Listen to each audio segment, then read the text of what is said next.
Hey guys, welcome to all. आप सभी का देहरादून स्टडी पॉइंट के यूट्यूब चैनल पर स्वागत है। मैं हूं दोस्तों मोहित सिंह रावत।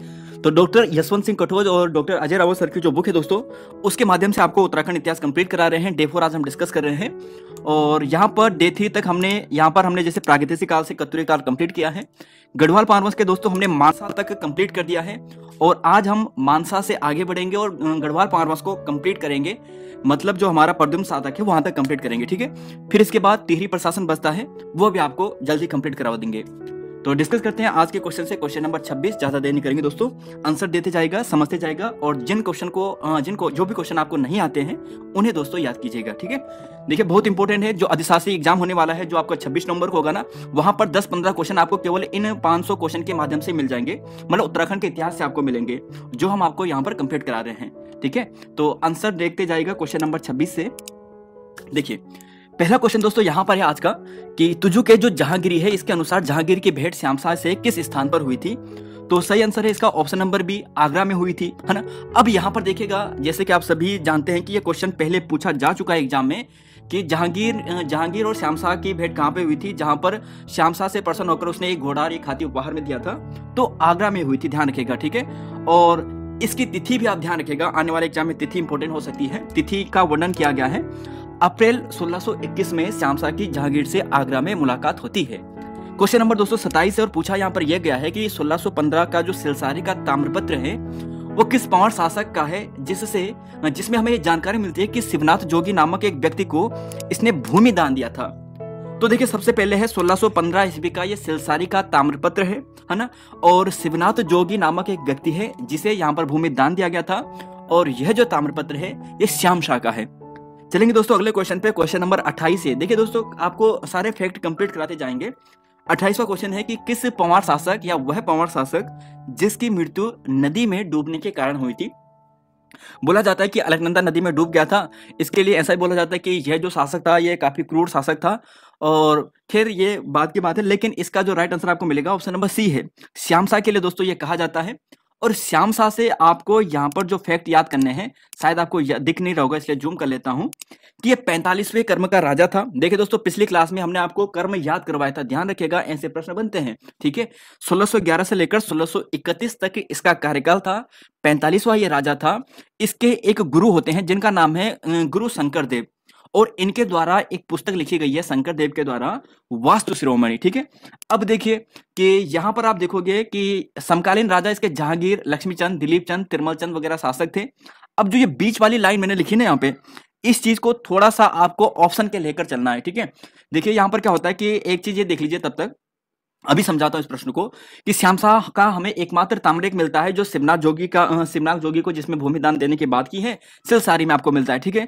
और अपने पिता की भांति ही श्यामशाह ने दाबा प्रांत पर विजय प्राप्त की थी और वहां से कर के रूप में एक स्वर्ण गाय प्राप्त की थी। इस प्रश्न को दोस्तों अभी बताऊंगा, ऑप्शन के अनुसार आपको करना है, ठीक है। अब देखिए यहां से जो आपको फैक्ट याद करने हैं, पहला यह है कि श्रीनगर में इसी ने सामाशाही बाग का निर्माण करवाया था, ठीक है। तो सामाशाही बाग कहां पर था, श्रीनगर में था। किसने निर्माण कराया था, श्यामशाह ने करवाया था। फिर देखिए दोस्तों कि इसी के काल में केशवराय मठ की स्थापना होती है। अब ये दोनों जो प्रश्न है, ये वाला प्रश्न और ये वाला प्रश्न, यानी ये दोनों जो प्रश्न है ये ऑप्शन के अनुसार करने हैं, क्योंकि इसमें जो दूसरा नाम आता है वो महीपति शाह का आता है। महीपति शाह जो श्यामशाह के बाद गद्दी पर बैठा है। कुछ इतिहासकार महीपति शाह को मानते हैं, कुछ इतिहासकार इसी को मानते हैं, ठीक है। तो ऑप्शन के अनुसार करना है। अगर प्रायोरिटी देने की बात आएगी तो प्रायोरिटी किसे दोगे, तो ध्यान रखना दोस्तों, पहला ऑप्शन अगर आप चूज करोगे, अगर दोनों ऑप्शन आ जाए तो महीपति शाह को पहला चूज करना है। अब देखिए यहां पर कि श्यामशाह के काल में ही पादरी आंतोदिया आंद्रेदे श्रीनगर आया था, यह फैक्ट बनता है। ये एक निसंतान राजा हुआ जिसकी 60 रानियां थी, और जब ये मरा था तो उसकी 60 रानियां दोस्तों सती हुई थी, ठीक है। 60 रानियां भी इसकी सती हुई थी। तो मतलब उत्तराखंड में या गढ़वाल पारवस में सती प्रथा का उल्लेख कहां से पता चलता है, तो इसी के श्यामशाह के काल से हमें पता चलता है।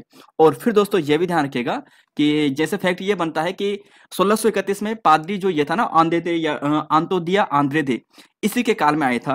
कंफ्यूज होता है कहीं पर, कुछ किताबों में महीपति शाह लिखा गया है, लेकिन ऑप्शन के अनुसार चलना है।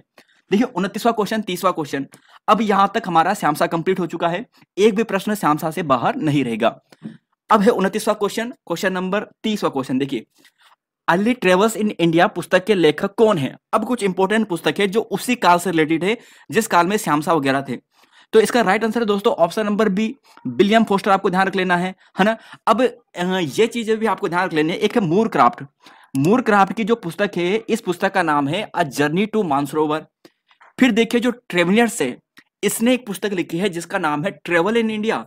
और एक और पुस्तक है जिसका नाम है दोस्तों early Jesuit travels in central Asia, जो सी वेसल्स ने लिखी है। तो ये चारों के चारों पुस्तक याद होनी चाहिए। देखिए एक बार जूम करके देता हूं आपके लिए कि द जर्नी टू मानसरोवर ये मूरक्राफ्ट ने लिखी है। सी वेसल्स अर्ली जेसुअट ने लिखी है। सी वेसल्स ने जो पुस्तक लिखी है उस पुस्तक का नाम क्या है? Early Jesuit travels in central Asia. और ट्रेवलियर्स ने ट्रेवल इन इंडिया लिखी है। और विलियम फोस्टर ने जो पुस्तक लिखी है अर्ली ट्रेवल्स इन इंडिया लिखी है। तो ये चीजें दोस्तों आपको ध्यान रख लेनी है। काफी इंपोर्टेंट बुक है।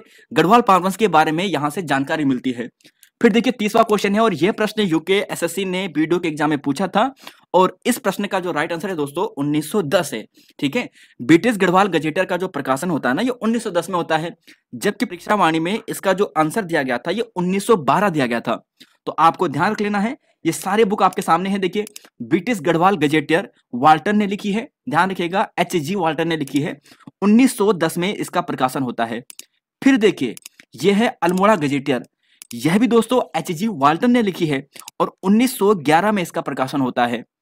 फिर देखिए तीसरा, यह है देहरादून गजेटियर, इसका प्रकाशन होता है 1911 में और यह भी एच.जी. वाल्टर ने ही लिखी है। तो 3 पुस्तकें हो गई है, British Garhwal gazetteer, Almora gazetteer, Dehradun gazetteer. 1910 फिर 11 फिर 11। और अल्मोड़ा गजेटियर की कहीं पर आपको 1927-28 मिलता है। खैर दोस्तों ये थोड़ा विवादित है, लेकिन ध्यान रखिएगा पहला ऑप्शन 1911 ही देना, क्योंकि आपके सामने बुक का फर्स्ट पेज दोस्तों रखा है, जिससे कि आप रेफरेंस भी दे सकते हैं बाद में। देखिए क्वेश्चन नंबर 31 की बात करते हैं। महाप्रचंड भुजदंड किस पवार शासक को कहा जाता था? Question number 31। देखो दोस्तों आराम से लेकर चल रहा हूं, हर एक फैक्ट को लेकर चल रहा हूं, हर एक स्टूडेंट को सोचकर चल रहा हूं जो नई तैयारी भी कर रहा है और जो जिन्होंने पहले भी पढ़ लिया है ना। तो क्वेश्चन नंबर 31 कि महाप्रचंड भुजदंड किस पवार शासक को कहा जाता है? तो यह कहा जाता है दोस्तों महिपति शाह को। श्याम शाह के बाद गद्दी पर कौन बैठता है? महिपति शाह बैठता है। और महिपति शाह को ही महाप्रचंड भुजदंड कहा जाता है। अगला क्वेश्चन है 32वां कि महिपति शाह का वह सेनापति कौन था जो दिल्ली की मुगल सेना को छोड़कर गढ़ राज्य में अपनी सेवा दे रहा था तथा चित्रकार श्यामदास व हरदास के परिवार से संबंधित था? अब देखिए दोस्तों हमारे इतिहास में हमने अभी तक ये पढ़ा है कि श्यामदास हरदास हमारे गढ़वाल में आए थे, पृथ्वीपति शाह के काल में आए थे और पृथ्वीपति शाह ने उन्हें क्या दी थी? शरण दी थी। लेकिन उससे भी पहले ये व्यक्ति आ चुका था, मुगल दरबार में था और ये इसी के परिवार से संबंधित था। तो इसका नाम है दोस्तों यहाँ पर बनवारी दास। ठीक है, बनवारी लाल दास, ध्यान रखना है आपको, बनवारी दास। और ये जो बनवारी दास था ना, ये इस जो श्यामदास और हरदास है इसी के परिवार से संबंधित था। यहाँ पर इनके पूर्वजों में था ये। और इसने दोस्तों यहां पर ध्यान रखना ये सेनापति था महिपति शाह का। चलेंगे अगले क्वेश्चन पे, क्वेश्चन नंबर 33, क्वेश्चन नंबर 34 और क्वेश्चन नंबर 35। देखिए एक एक काकू वामोर का युद्ध किन 2 राजाओं के मध्य हुआ था? अब देखिए यह युद्ध इसलिए इंपॉर्टेंट है कि इस युद्ध को महिपति शाह जानबूझकर हारता है और वीर गति को प्राप्त होता है। मतलब यह होता है कि जो महिपति शाह था इसने अपने जीवन काल में क्या कर दिए थे, कुछ कलंकपूर्ण कार्य कर दिए थे, है ना। नागा साधुओं की हत्या कर दी थी, किसी की आंखें निकलवा दी थी, है ना, मूर्ति आंखें तोड़ दी थी, इसने निकाल दी थी ना, जो भरत मंदिर है वहां पे ऋषिकेश में वगैरह में, या फिर देव प्रयाग साइड में। तो इसने जब उल्टे काम कर दिए थे तो इसका पश्चाताप हुआ और पश्चाताप होने के बाद उसने डिसाइड किया कि वह युद्ध में वीर गति को प्राप्त हो गया, यानी मृत्यु को प्राप्त होगा। तो यह युद्ध होता है काकू वामोर का युद्ध, इसी में यह प्राप्त होता है और यह महिपति शाह और तिरमल चंद, ठीक है, इनके बीच में होता है। क्वेश्चन नंबर 34 है कि मुस्लिम लेखकों ने किस पंवार राजा को अक्खड़ राजा की संज्ञा दी है? तो यही है दोस्तों ये महिपति शाह। देखिए अब क्या होता है कि जब यहाँ पर जहांगीर का जब राज्याभिषेक होता है ना, तो इसे बुलाते हैं, महिपति शाह को बुलाते हैं, सॉरी श्याम शाह, जो यहाँ पर शाहजहां है ना, उसका जब राज्याभिषेक होता है तो महिपति शाह को भी यहाँ पर न्योता दिया जाता है। ये मना कर देता है कि मैं नहीं आऊंगा। तो इसी कारण मुस्लिम लेखक क्या करते हैं, महिपति शाह को अक्खड़ राजा की संज्ञा देते हैं।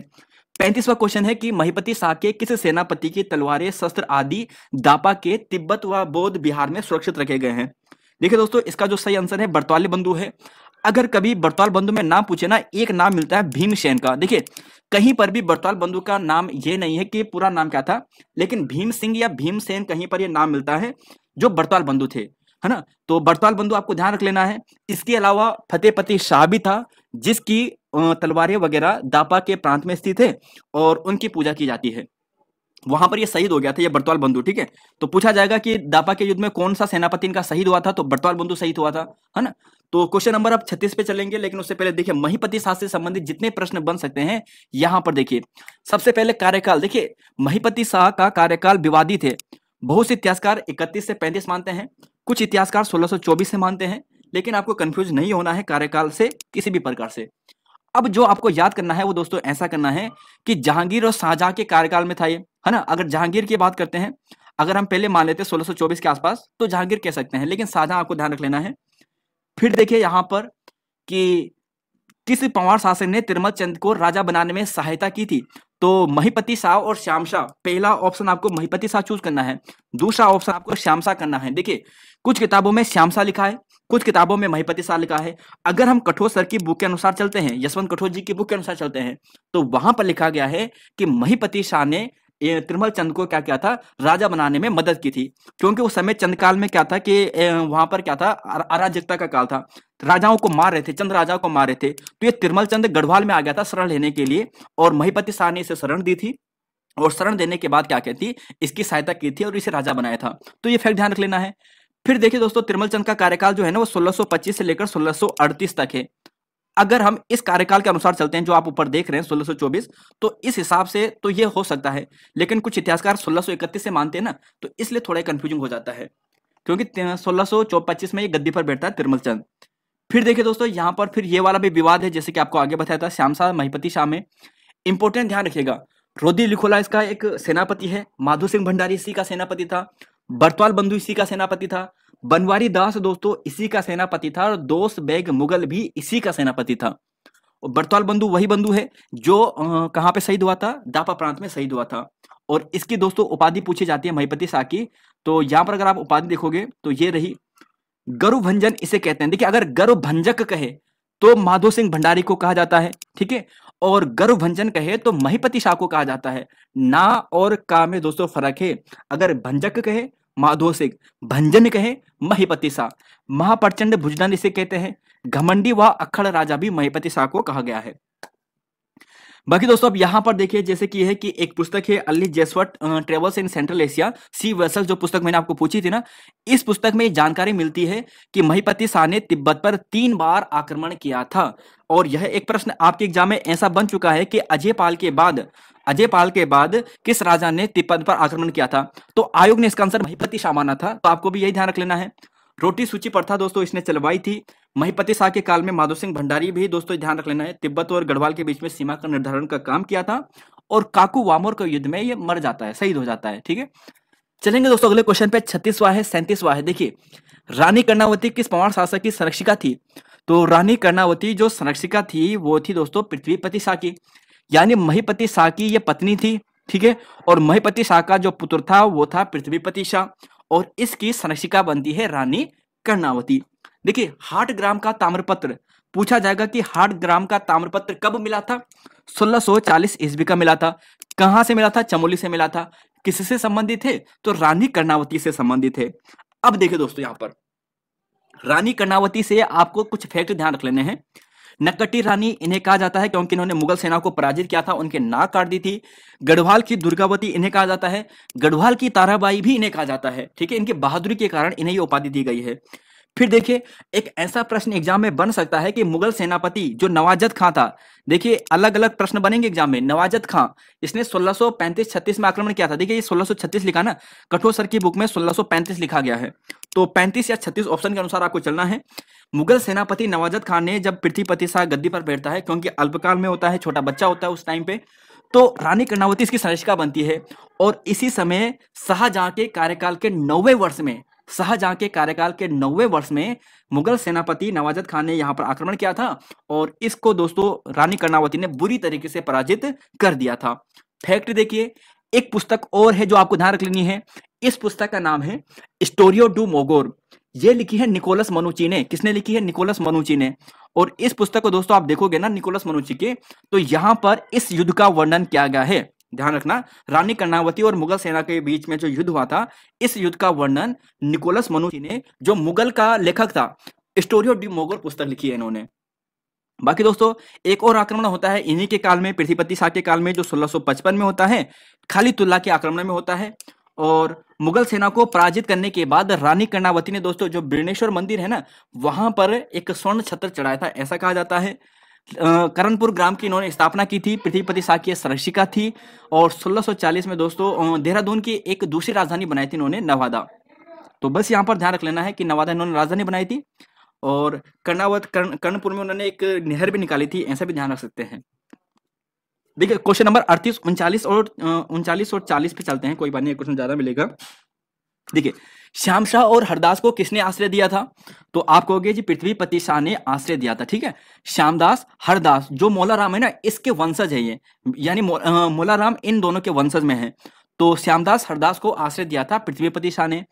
और किस पंवार शासक ने राजगढ़ी को अपनी दूसरी राजधानी बनाया था? देखिए देहरादून नवादा को जो राजधानी बनाया था ना, ये रानी कर्णावती ने बनाया था। और राजगढ़ी को अपनी दूसरी राजधानी जो बनाया था ना, ये पृथ्वीपति शाह ने बनाया था। ध्यान रखिएगा, पृथ्वीपति शाह इसका सही आंसर है। और सुलेमान सिकोह ने किस पंवार शासक के यहाँ पे शरण ली थी दोस्तों? तो यही शासक था जिसका नाम था पृथ्वीपति शाह।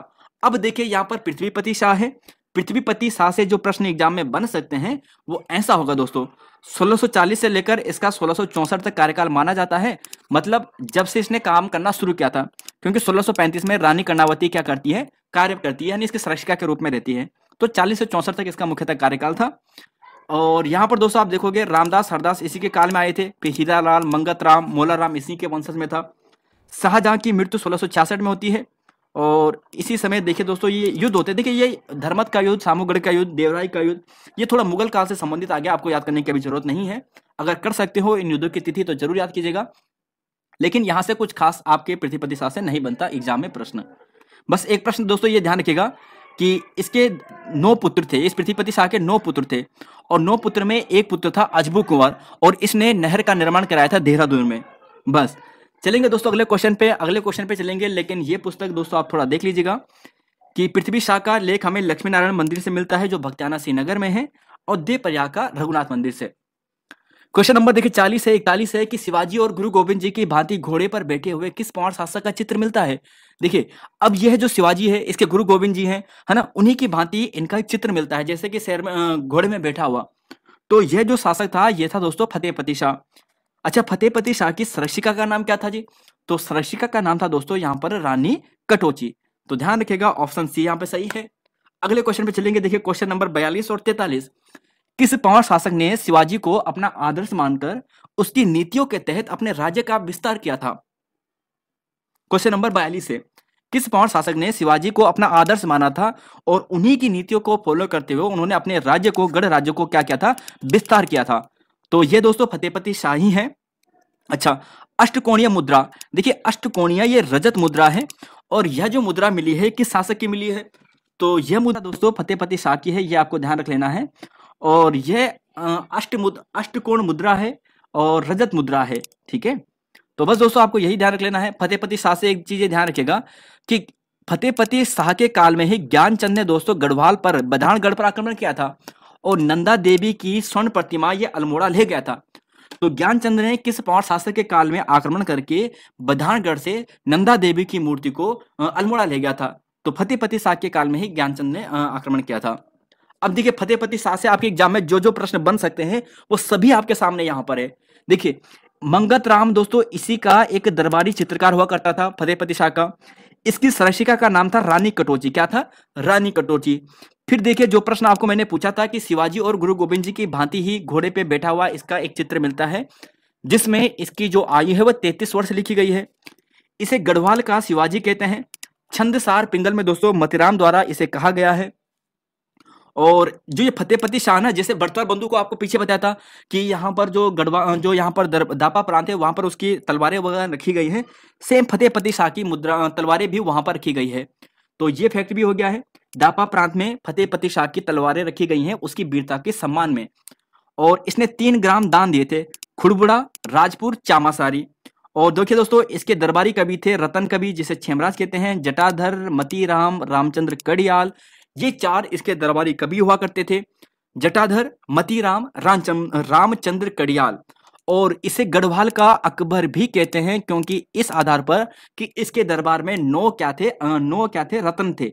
और 9 रत्न दोस्तों अगर आप यहाँ पे देखोगे, इनका नाम ये है हरिदत्त थपलियाल, हरिदत्त नोटियाल, सुरेशानंद बर्तवाल। ठीक है, याद करने की जरूरत नहीं है, आपको केवल इतना ध्यान रख लेना है कि इसके दरबार में ही 9 रत्न थे। चलेंगे दोस्तों अगले क्वेश्चन पे। क्वेश्चन नंबर यहाँ पर देखिए, क्वेश्चन नंबर यहाँ पर है 44-45। अब देखिए, जो ये सभी राजा है ना, ये फतेहपति शाह के दरबार में थे और इन्होंने रचनाएं लिखी हैं।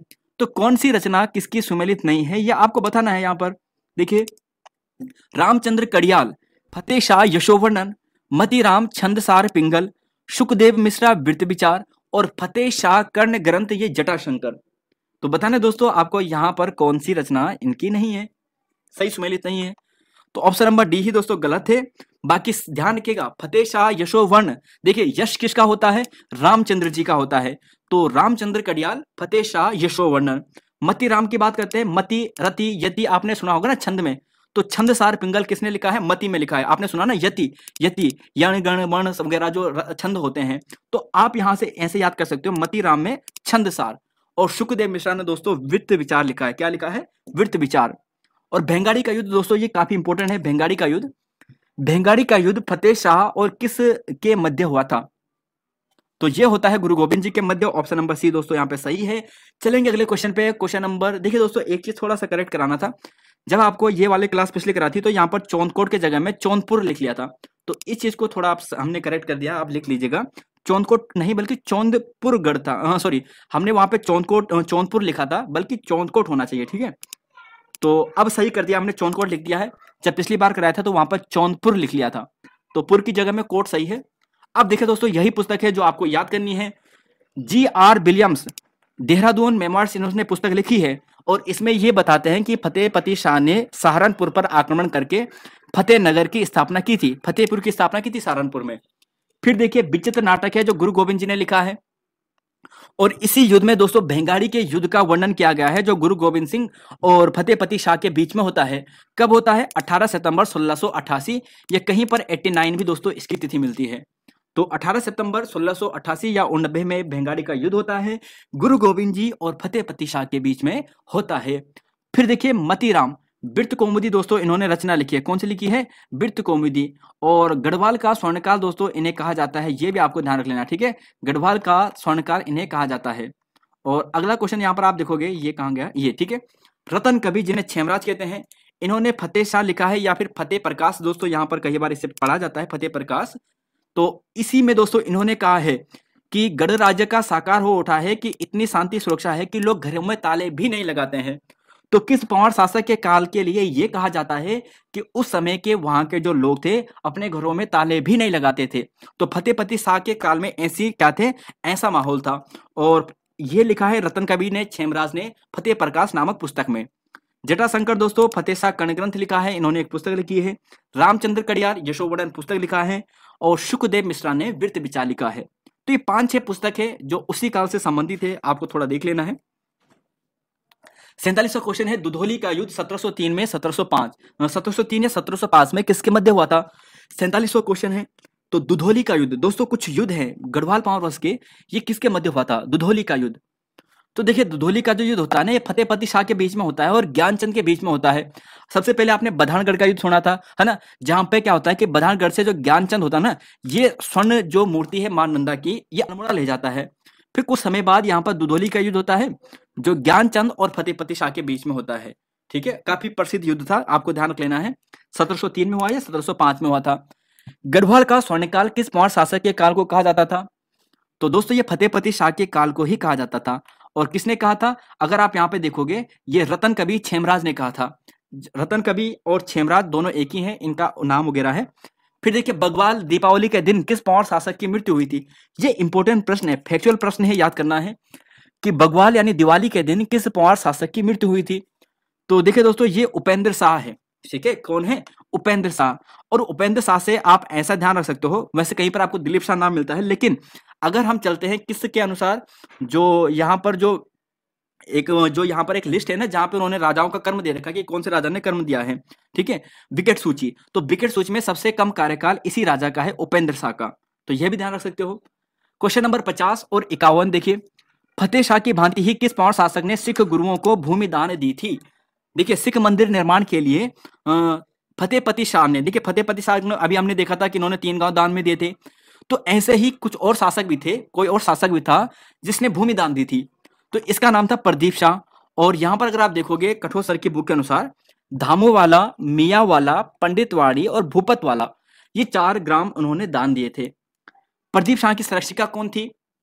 तो प्रदीप शाह की दोस्तों जो संरक्षिका थी वो जिया कनकदेई थी, रानी जिया कनकदेई, ठीक है। प्रदीप शाह की संरक्षिका रानी जिया कनकदेई।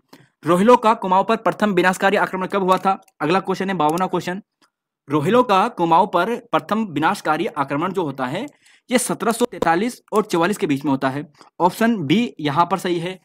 कठेतगर्दी का अत्याचार किस पावर शासक के काल में था? अब देखिए कठेतगर्दी है ना, यहां पर पूछा जाएगा कि कठेतगर्दी किस पावर शासक के काल में था। तो कठेतगर्दी दोस्तों जो पावर शासक के काल में था ना, ये प्रदीप शाह के काल में था। देखिए, प्रदीप शाह सबसे कम उम्र में गद्दी पर बैठने वाला शासक था। बोला जाता है कि ये 5 साल का था जब उसी समय ये गद्दी पर बैठ जाता है, क्योंकि इसके पिता की मृत्यु हो जाती है। तो प्रदीप शाह गद्दी पर बैठता है। इसकी संरक्षिका कौन बनती है? अब ये देखा हमने, रानी जो यहाँ पर कनक देई है ना, ये इसकी संरक्षिका बनती है। और इसी समय दोस्तों क्या होता है, जो यहाँ पर होता है कठेत गद्दी भी होती है, यानी पंच भाई कठेत होते हैं, और यानी 5 भाई होते हैं ये, और ये क्या करते हैं, अपने मन मर्जी से शासन चलाते हैं, अत्याचार करते हैं। तो बाद में कनक देवी थोड़ा इनकी हत्या करवा देती है पंच भैया खाल नामक स्थान पे, शायद पौड़ी गढ़वाल में है ये, शायद ये कंफर्म नहीं हूं। तो इनकी हत्या कराने के बाद तो प्रदीप शाह अपना शासन अच्छे ढंग से करता है, यानी बिना रुकावट के करता है। 54वां है क्वेश्चन कि डांग क्षेत्र में मंगलेश्वर शिव मंदिर का निर्माण कराने वाला मंत्री चंद्रमणि डंगवाल किसके दरबार में था? तो देखिए, चंद्रमणि डंगवाल ने शिव मंदिर का निर्माण कराया था, मंगलेश्वर शिव मंदिर का, जो डांग क्षेत्र में है, और ये प्रदीप शाह के ही काल में था। चलेंगे अगले क्वेश्चन पे। क्वेश्चन नंबर दोस्तों यहां पर अब देखिए, अब प्रदीप शाह से संबंधित प्रश्न है, ठीक है। अब देखिए दोस्तों, आपको ना मैं दोनों बुकों का कंबाइन करवा रहा हूं। हमने अजय रावत भी पहले करा रखी है आपको, कठोर सर की भी आपको पहले करा रखी है। अब दोनों को एक साथ लेके मैं आपके लिए चल रहा हूं, ठीक है। तो एक भी प्रश्न आपको दोनों बुक से यहां पर हम कंबाइन करके ला रहे हैं। याद करने वाली बातें क्या है? देखिए, उपेंद्र शाह 50वां शासक था, तो 51वां शासक बनता है प्रदीप शाह, ठीक है। प्रदीप शाह के जो शासक था इसका नाम था कनकदेई, इसके पिता का नाम था दिलीप शाह। बोला जाता है दिलीप शाह भी राजा बना, लेकिन इसका कहीं वर्णन नहीं मिलता, या फिर ये इतने कम समय के लिए बना कि किसी ने इसे महत्व ही नहीं दिया लिस्ट में, नाम विकेट सूची में नाम देने में, कि यह भी कभी राजा रहा होगा। तो प्रदीप शाह के राजा थे दिलीप शाह, पिता थे दिलीप शाह, जो 51वें राजा बने प्रदीप शाह। अब देखिए, पंच भैया कठेतगर्दी इसी के काल में होती है, ठीक है। इसके दरबार में दोस्तों एक ध्यान रख लेना है, मेधा शास्त्री नामक एक बहुत महत्वपूर्ण व्यक्ति हुए हैं, जिन्होंने रामायण प्रदीप नामक रचना लिखी है, और जो आपके एग्जाम के लिए बेहद इंपॉर्टेंट है। और इससे भी महत्वपूर्ण दोस्तों, एग्जाम में आपके ऐसा प्रश्न बन सकता है कि मोला राम ने जो सबसे पहले जो जिसके दरबार में था ना, ये इसी के दरबार में था प्रदीप शाह। इससे पहले मोला राम के वंशज थे, लेकिन मोला राम का जन्म प्रदीप शाह के काल में हो चुका था। तो प्रदीप शाह, ललित शाह, जयकृत शाह और प्रद्युम्न शाह, इन 4 राजाओं ने दोस्तों यहां पर इसे शरण दी है, किसे? मोला राम को। फिर सुदर्शन शाह भी ने भी इसे शरण दी है मोला राम को, यह भी आप ध्यान रख सकते हैं। लेकिन शुरुआत के 4 राजा आपको ध्यान रख लेने हैं। इसके अलावा नेपाल के जो शासक थे, गोरखा शासक, उन्होंने भी मोला राम को शरण दी थी अपने दरबार में। फिर सुदर्शन शाह आता है, सुदर्शन शाह भी शरण देता है मोला राम को। चंद्रमणि डंगवाल इसका सेनापति था, रंगी बिष्ट इसका सेनापति था, पुरिया नेथानी भी दोस्तों इसी का सेनापति था, ऐसा पूछा जाता है। फिर देखिए जरा, यहाँ पर इंपॉर्टेंट आपके लिए कुछ बनना, जो एग्जाम में बनेंगे वो प्रश्न यहाँ पर ऐसा बनेगा। देखिए, पहला फैक्ट देखिए, चंद राजाओं के सबसे मैत्रीपूर्ण संबंध किस राजा के काल में थे? चंद कुमाऊं के सबसे मैत्रीपूर्ण संबंध तो इसी राजा के काल में सबसे मैत्रीपूर्ण संबंध थे। पहला प्रश्न ये बनेगा कि चंद और गढ़वाल, है ना, पंवार और चंदों के बीच में सबसे मैत्रीपूर्ण संबंध कहां पर थे, किस राजा के काल में थे? तो प्रदीप शाह के काल में थे। दूसरा, सर्वाधिक लंबे समय तक राज करने वाला शासक कौन था? तो प्रदीप शाह ही था दोस्तों। 1717 में गद्दी पर बैठता है, इसकी तिथि भी ध्यान रखिएगा, पूछे जा सकती है, इंपॉर्टेंट है इसकी तिथि। 1717 से लेकर 1772 तक ये गद्दी पर बैठता है। इसी के काल में कुमाऊं में रोहेलों का आक्रमण हुआ था दोस्तों, 1743 में, या 1743 या 1744 में हुआ था। और उस समय कुमाऊं का राजा था कल्याण चंद चतुर्थ। एक्चुअली रोहेलों ने कुमाऊं पर आक्रमण किया था। कुमाऊं का उस समय राजा देवीचंद था। देवीचंद के बाद यहाँ पर दोस्तों कौन कल्याण चंद्र, सॉरी पहले कल्याण चंद्र चतुर्थ था। कल्याण चंद्र चतुर्थ की सहायता कौन करता है? यही करता है, कौन करता है? यही करता है प्रदीप शाह। और प्रदीप शाह लेकिन संयुक्त रूप से हार जाते हैं ये लोग। फिर दून क्षेत्र पर दोबारा रुहेल का आक्रमण इसी के काल में होता है 1757 में, और इसने एक मुद्रा जारी की जो लखनऊ संग्रहालय में है, जिसमें इसका कार्यकाल 1717 से लेकर 1757 लिखा गया है, यानी उस समय का था ये। तो खैर दोस्तों, आपको ये चीजें ध्यान रख लेनी है जो आपके लिए इंपॉर्टेंट है। देखिए, चंद शासक की बात करते हैं तो देवी चंद कुमाऊं का मोहम्मद तुगलक कहा जाता है। इसके बाद अजीत चंद, फिर कल्याण चंद्र चतुर्थ गद्दी पर बैठता है, और कल्याण चंद्र चतुर्थ और प्रदीप शाह के काल में ही सबसे मैत्रीपूर्ण संबंध थे। और इसी मैत्रीपूर्ण संबंध को आगे और तब बढ़ता है जब इसका पुत्र दीपचंद होता है, और दीपचंद की क्या कर देते हैं? हत्या कर देते हैं। तो फिर गढ़वाल से कौन जाता है? ललित शाह जाता है आक्रमण करने के लिए, और उन्हें हरा देता है चंद राजा को, और फिर वहां पर क्या करता है? प्रद्युम्न शाह को चंद राजा बना देता है। खैर आगे डिस्कस करेंगे। नजीम खां का गढ़वाल पर आक्रमण किस वर्ष होता है? ठीक है, नजीम खां का गढ़वाल पर आक्रमण जो होता है 1757 में होता है। अभी हमने पीछे देखा ना, देखिए नवाजत खां नहीं है, प्रश्न में कंफ्यूज हो सकते हो आप। देखिए ये आप नीचे देखिए, यहाँ पर प्रदीप दून क्षेत्र में रुहेल आक्रमण 1757 में होता है। चौथा पॉइंट देखिए यहाँ पर, है ना। तो 1757 में चौथा पॉइंट नजीम खां करता है दोस्तों, ध्यान रखिएगा। नजीब खां वो नवाजत खां था जो 1635 में आक्रमण करता है, किसके काल में? पृथ्वीपति शाह के काल में। तो 1757 ध्यान रख लेना है। मलेरिया के कारण किस पंवार शासक की मृत्यु हुई थी? तो इस प्रश्न को भी इंपॉर्टेंट कर दीजिएगा। फैक्ट वाले प्रश्न यूकेपीएससी और यूकेएससी से आपको पूछ सकते हैं। तो दोस्तों इसका नाम था ललित शाह। ठीक है, पोखर का युद्ध ललित शाह और मोहन चंद के मध्य किस वर्ष हुआ था? तो सही आंसर है दोस्तों इसका ऑप्शन नंबर बी, 1779 में ये हुआ था। अब देखिए दोस्तों, एक छोटी सी कहानी आपको सुनाता हूं, आपको थोड़ा अच्छा लगेगा और पढ़ने में भी थोड़ा फिर मजा आएगा। देखिए यहाँ पर अभी एक चीज आपने देखा था, इस चीज को आप देखते जाएगा। ठीक है, देखिए हमने अभी पीछे पढ़ा था, एक राजा था जिसका नाम था प्रदीप शाह। प्रदीप शाह ने कल्याण चंद्र चतुर्थ की मदद की थी 1743 में, जब रोहले ने आक्रमण किया था। इनकी गहरी दोस्ती हो जाती है। ठीक है, अब कुछ समय बाद कल्याण चंद की मृत्यु हो जाती है। इधर जो यहाँ पर प्रदीप शाह है, इसकी भी मृत्यु हो जाती है। अब जब मृत्यु हो जाती है तो दीपचंद को गद्दी पर बैठाया जाता है। ठीक है, छोटा बेटा होता है, उस टाइम छोटा रहता है ना, नवजात रहता है। नवजात मतलब ये छोटा होता है, मतलब अभी 10-15 साल से भी छोटा रहता है उस समय। तो दीपचंद को गद्दी पर बैठाया जाता है। लेकिन जो इसका भाई था मोहनचंद, ये गद्दी हड़पना चाहता था। अब जब ये गद्दी हड़पना चाहता था तो इससे, क्योंकि पहले तो प्रदीप शाह के साथ इनका मैत्रीपूर्ण संबंध हो चुका था गढ़वाल राजाओं के साथ, तो प्रदीप शाह का जो बेटा है ललित शाह, ये क्या करता है? ये यहाँ पर मदद करता है कल्याण चंद्र चतुर्थ के बेटे की, उसे गद्दी पर बैठा देता है, और इसका जो सेनापति है शिवदत्त जोशी को बना देता है। तो दीपचंद को गद्दी पर बैठा दिया, शिवदत्त जोशी को इसका सेनापति बना दिया है। और शिवदत्त जोशी को ही दोस्तों कुमाऊं का बैरम खां कहते हैं। क्यों कहते हैं? क्योंकि कुमाऊं का, देखिए गद्दी पर दीपचंद को बैठा दिया जो अभी अल्पवयस्क है। इसके बाद शिवदत्त जोशी को इसका क्या बना देते हैं? सेनापति बना देते हैं, संरक्षक बना देते हैं। ठीक है, लेकिन कुछ समय बाद में मोहनचंद क्या कर देता है? इस दीपचंद की हत्या कर देता है बाद में। और जब दीपचंद की हत्या कर देता है तब फिर ललित शाह दोस्तों आक्रमण करता है यहां पर कुमाऊं में, और इसको हराकर प्रद्युम्न शाह को दोस्तों गद्दी पर बैठाता है, और प्रद्युम्न शाह को गद्दी पर बैठाकर हर्षदेव जोशी को इसका प्रधानमंत्री बना देता है। तो ये छोटी सी कहानी है यहाँ पर, लेकिन फैक्ट आपको ध्यान रख लेना है यहाँ पर यह है कि मलेरिया के कारण इसकी मृत्यु हुई थी ललित शाह की। सिखों ने 2 बार आक्रमण इसी के काल में किए थे, 75 और 78 में। और सबसे इंपॉर्टेंट बग्वाली पोखर का युद्ध जो 1779 में हुआ था। ठीक है, बस दोस्तों केवल इतना ही है। चलेंगे अगले क्वेश्चन पे। क्वेश्चन नंबर यहाँ पर देखिए 78 है, 58वां है कि 1783 में सिखों के आक्रमण से तंग आकर किसने राखी कर देना स्वीकार किया था? तो यहाँ पर दोस्तों क्वेश्चन नंबर आपको यहाँ पर याद करना है और इसका आंसर बताना है। तो राखी कर देना स्वीकार किया था जयकृत शाह ने। किसने किया था? जयकृत शाह ने। और जयकृत शाह से दोस्तों एक्चुअली ये चीज ध्यान रख लेना है कि 53वां शासक था, 80 से लेकर 85 तक ये कार्यकाल गद्दी पर बैठता है। अब यहाँ पर दोस्तों एक छोटी सी कहानी आपको बताता हूँ। देखिए एक्चुअली ये हुआ ना, देखिए जो ललित शाह है इसके 4 बेटे हैं, जयकृत, प्रद्युम्न, पराक्रम और प्रीतम शाह। बड़े बेटा होता है जयकृत प्रद्युम्न शाह। अब क्या होता है कि जब यहाँ पर दीपचंद को हटा देते हैं, मृत्यु हो जाती है, तो ललित शाह प्रद्युम्न शाह को कुमाऊं भेज देता है और वहां पर इसकी गद्दी में बैठा देता है, यानी कुमाऊं का राजा बना देता है। लेकिन इधर जयकृत शाह गद्दी पर बैठ जाता है। फिर ललित शाह की मृत्यु होती है जब, तो प्रद्युम्न शाह वापस आता है गढ़वाल में और जयकृत शाह को हराने की कोशिश करता है। तो इसी बीच में लगभग जो इसका कार्यकाल होता है ये 1780 से लेकर 85 तक होता है, जो इंपॉर्टेंट है आपके लिए।